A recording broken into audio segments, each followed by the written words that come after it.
అంతరిక్ష పరిశోధన సంస్థ అయిన ఇస్రో మరో భారీ ప్రయోగానికి సిద్ధమవుతోంది. ఇప్పటికే చంద్రయాన్ ప్రయోగాలు, ఆ తర్వాత ఆదిత్య మిషన్ తో అంతర్జాతీయంగా ఇస్రో పేరు మారుమోగుతోంది. ఇప్పుడు గగన్యాన్ పేరుతో మరో భారీ ప్రయోగానికి ఇస్రో అన్ని ఏర్పాట్లు చేస్తోంది. గగన్యాన్ మిషన్ లో ఇస్రో వ్యోమగాములను అంతరిక్షంలోకి పంపనుంది.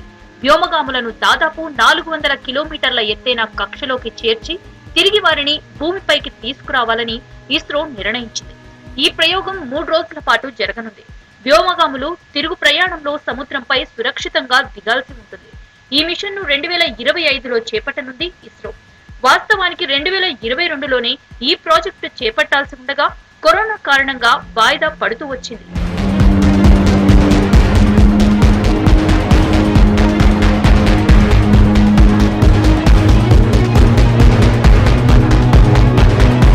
అంతరిక్షానికి వెళ్లే 4 వ్యోమగాముల్ని ఇస్రో ఎంపిక చేసింది. వీరి పేర్లు, ఇతర వివరాలను వెల్లడించింది. తొలి మానవ సహిత అంతరిక్ష యాత్ర గగనయాన్ కోసం ఎంపికైన వ్యోమగాముల పేర్లను ప్రధానమంత్రి నరేంద్ర మోదీ ప్రకటించారు.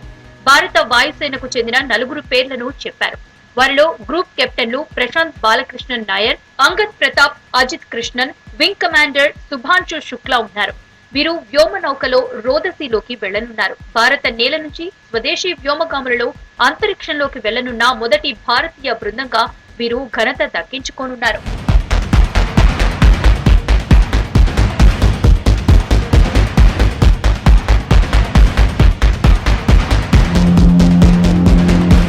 కేరళ పర్యటనలో ఉన్న ప్రధానమంత్రి నరేంద్ర మోదీ తిరువనంతపురంలోని విక్రమ్ సారాభాయి స్పేస్ సెంటర్ ని సందర్శించారు. గగన్యాన్ మిషన్ ప్రోగ్రెస్ ని రివ్యూ చేశారు. ఆ తర్వాత మిషన్ కోసం సన్నద్ధమవుతున్న వ్యోమగాములను కలిశారు. అందరికీ పరిచయం చేస్తూ స్టాండింగ్ ఓవేషన్ తో వారిని సత్కరించారు. 4 వ్యోమగాములు భారత్ కు పరిచయమయ్యారని, వీరు 140 కోట్ల మంది భారతీయుల ఆకాంక్షలను అంతరిక్షంలోకి తీసుకువెళ్లే శక్తులు అని మోదీ అన్నారు. 400 ఏళ్ల తర్వాత మరోసారి భారతీయుడు అంతరిక్షంలోకి వెళ్తున్నాడని, అయితే ఈసారి కౌంట్ డౌన్ మనదే, రాకెట్ మనదే అంటూ ప్రధాని వారిని కొనియాడారు. ये नए काल चक्र की शुरुआत है। इस नए काल क्षेत्र में ग्लोबल ऑर्डर में भारत अपना स्पेस लगातार बड़ा बना रहा है और ये हमारे स्पेस प्रोग्राम में भी साफ साफ दिखाई दे रहा है।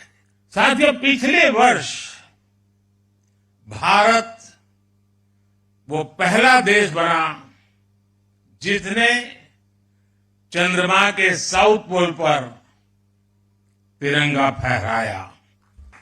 आज शिव शक्ति पॉइंट पूरी दुनिया को भारत के सामर्थ्य से परिचित करा रहा है। 4 పైలట్లలో ఒకరు కేరళ నివాసి ప్రశాంత్ నాయర్ ఉన్నారు. గ్రూప్ కెప్టెన్ నాయర్ ది పాలక్కాడ్లోని నేన్మోరా గ్రామం. భారతీయ నౌకాదళంలో అతను సుఖోయి ఫైటర్ పైలట్ గా చేశారు. ఎన్డీఏ అకాడమీలో శిక్షణ పూర్తి చేసిన తర్వాత 1999లో అతను ఎయిర్ ఫోర్స్ లో విధుల్లో చేరాడు. ప్రశాంత్ పేరెంట్స్ వలంపిల్ బాలకృష్ణన్, కులన్ఘాట్ ప్రమీల. అమెరికాలో ప్రశాంత్ నాయర్ గ్రాడ్యుయేషన్ కూడా చేశాడు. America air command and staff కాలేజీలో ఆయన ఫస్ట్ క్లాస్ హానర్స్ పూర్తి చేశారు. 1998లో హైదరాబాద్ ఎయిర్ ఫోర్స్ అకాడమీలో స్వాట్ ఆఫ్ హానర్ అందుకున్నాడు. గగన్యాన్ కు ఎంపికైన ఆస్ట్రోనాట్స్ కు రష్యాలో శిక్షణ ఇచ్చారు. 18 నెలల పాటు ఆ శిక్షణ కొనసాగింది. ఆ బృందానికి ప్రశాంత్ నాయర్ నాయకత్వం వహించారు.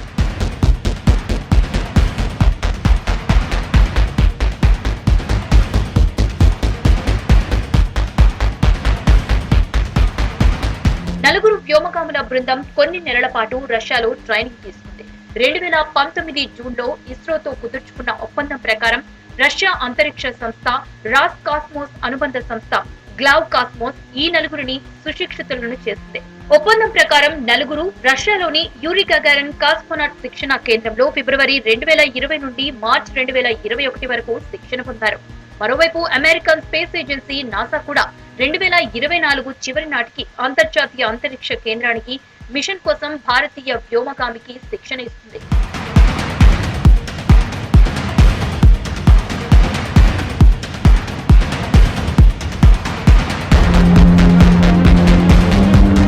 ప్రస్తుతం స్వదేశంలో ఇస్రో నలుగురిని తీర్చిదిద్దుతోంది.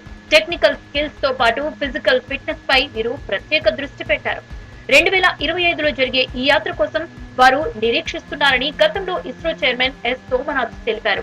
నలుగురిని రోదసిలోకి పంపి 3 రోజుల తర్వాత భూమికి తీసుకురావడం ఈ యాత్రలో కీలక అంశం. ఈ మిషన్ వారు ఎలాంటి అస్వస్థతకు గురి కాకుండా చూసేందుకు శారీరక దృఢత్వం కోసం శిక్షణ ఇచ్చారు. అలాగే సాంకేతిక విభాగాల్లోనూ పట్టు సాధించారు. నలుగురు వ్యోమగాములకు ప్రస్తుతం దేశవ్యాప్తంగా శుభాకాంక్షలు వెల్లువెత్తుతున్నాయి.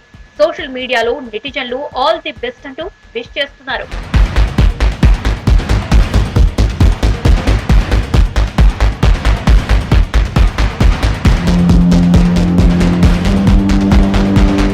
సాధారణంగా ఉపగ్రహాలను నింగిలోకి పంపే ప్రక్రియతో పోల్చితే వ్యోమగాములను అంతరిక్షంలోకి పంపే ప్రక్రియ అత్యంత క్లిష్టమైనది. వ్యోమనౌకను భూమిపై నుంచి కక్షలోకి పంపడం కోసం భారీ బరువును మోసుకు వెళ్లే సామర్థ్యం కలిగి ఇస్రోకి నమ్మకమైన LVM-3 వాహక నౌక ద్వారా ఈ ప్రయోగం జరగనుంది.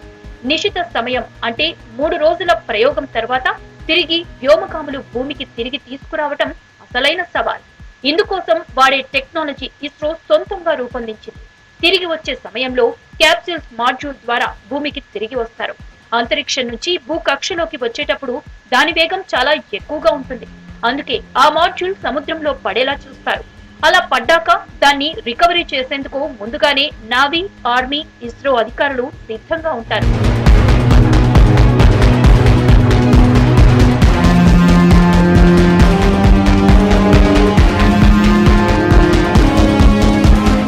వ్యోమగాముల తిరుగు ప్రయాణంలో పారాచూట్ పరీక్షలను ఇస్రో ఇప్పటికే సక్సెస్ఫుల్ గా పూర్తి చేసింది. ఇస్రో DRDA సహకారంతో చండీగఢ్ నందు పారాచూట్ టెస్ట్లను విజయవంతంగా చేపట్టింది. నింగి నుంచి కిందకు దిగే సమయంలో పారాచూట్ సామర్థ్యం ఏ మేరకు తట్టుకోగలదు అనే అంశంపై శాస్త్రవేత్తలు పలు పరీక్షలు నిర్వహించారు. ట్రైన్ ట్రాక్ తరహాలో గంటకు 200 నుంచి 400 కిలోమీటర్ల వేగంతో వెళ్లే ప్రక్రియను ఇస్రో విజయవంతంగా పూర్తి చేసింది.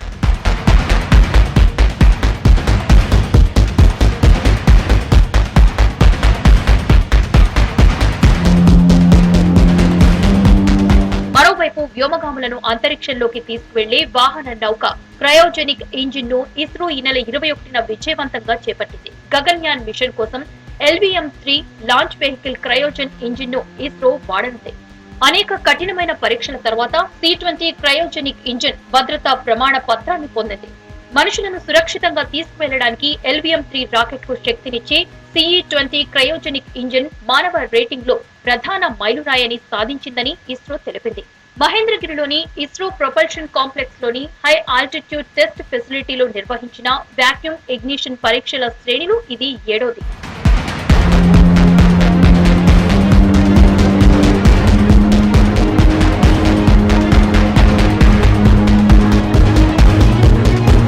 మూడో ఆర్థిక వ్యవస్థగా భారత్ అవతరించబోతున్న సమయంలో గగన్యాన్ మన అంతరిక్ష రంగాన్ని సరికొత్త శిఖరాలకు చేర్చనుందని ఎక్స్పర్ట్స్ చెబుతున్నారు.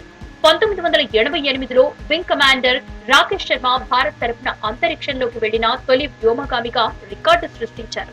అయితే ఆయన రష్యా ప్రయోగ కేంద్రం నుంచి వెళ్లిన నౌకలో ఈ ఘనత అందుకున్నారు. గగన్యాన్ ప్రాజెక్టు కోసం భారత్ 9,023 కోట్ల రూపాయలు ఖర్చు చేస్తోంది. ఈ మిషన్ విజయవంతమైతే అమెరికా, చైనా, సోవియట్ యూనియన్ తర్వాత ఈ ఘనత సాధించిన 4వ దేశంగా భారత్ నిలవనుంది.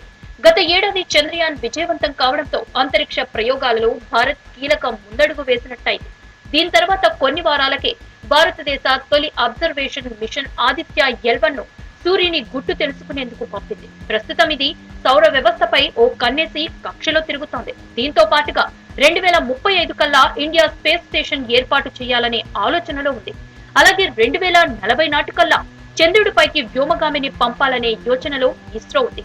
మొత్తానికి అన్ని అనుకున్నట్లు జరిగితే విక్రమ్ సారాభాయి స్పేస్ సెంటర్ నుంచి మరొక చారిత్రాత్మక ప్రయాణాన్ని యావత్ ప్రపంచం వీక్షించనుంది. భారత్ సత్తా మరోసారి ప్రపంచానికి తెలియనుంది.